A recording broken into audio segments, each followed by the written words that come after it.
இதுக்கு முன்னாடி plastic shopping board தான் வச்சு யூஸ் பண்ணிட்டு இருந்தோம். நிறைய பேர் வந்து பார்த்தீங்கன்னா சிஸ்டர் சாப்பிங் போர்டு வந்து பிளாஸ்டிக் யூஸ் பண்ணாதீங்கன்னு சொல்லிட்டே இருந்தீங்க. சரின்ட்டு நேற்று வந்து புதுசு வாங்கிட்டு வந்துட்டாங்க. புதுசு வாங்கிட்டு வந்ததுனால என்னமோ தெரியல, வெங்காயம் கட் பண்ணுற அந்த கஷ்டமான வேலை கூட ரொம்ப பிடிச்சி இன்னைக்கு செஞ்சிருந்தேன்.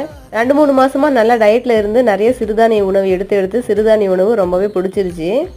சரி, சிறுதானிய உணவில் இன்னைக்கு வந்து இட்லி செய்யலான்னு சொல்லிட்டு 2 கப்பு தெனை, 1 கப்பு அளவுக்கு கருப்பு கவுனி அரிசி, 1 கப்பு அளவுக்கு சோளம், சிகப்பு சோளம் எடுத்துக்கிட்டாங்க.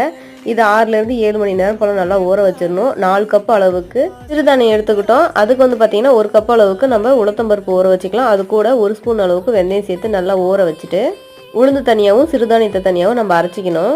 உளுந்து மாவும் சிறுதானிய மாவும் ஒட்டுக்கா சேர்த்து நல்லா கலந்துடணும். அது கூட தேவையான அளவுக்கு கல்லுப்பு சேர்த்து நல்லா கரைச்சி எடுத்து வச்சிட்டோம்னா காலையில் சூப்பராக புளிச்சு நுரைச்சி வந்துருங்க.